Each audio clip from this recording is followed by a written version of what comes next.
Hello friends, welcome to new blog. दोस्तों कैसे हो आप? आई होप बहुत अच्छे होंगे। दोस्तों हम आपके लिए एक इन्फॉर्मेशन लेके आए हैं कि कल बिहटा में भोजपुरी स्टार जानी मानी गायिका और एक्ट्रेस भी है, उनका नाम है अक्षरा सिंह। तो कल बिहटा के आरा मोड़ पर कम से कम पटना से 30 किलोमीटर की दूरी पर एक बिहटा है और वहाँ पर एक न्यू मॉल खुला है। उस मॉल का नाम है न्यू फैशन ट्रेंड।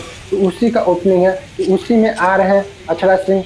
उनका आने का टाइम है 11:30 बजे। तो आप लोग भी आ सकते हैं। अगर आप अपने दोस्तों के पास शेयर करें, यानी दूर दूर तक यह वीडियो जाना चाहिए कि सुनकर कोई आए और अपना जो कार्यक्रम है वो देख सकते हैं। अगर आपको यह वीडियो पसंद आए तो अपने दोस्तों के पास शेयर करें, यानी वो लोग भी आकर देख सकते हैं और अक्षरा सिंह से मिल सकते हैं।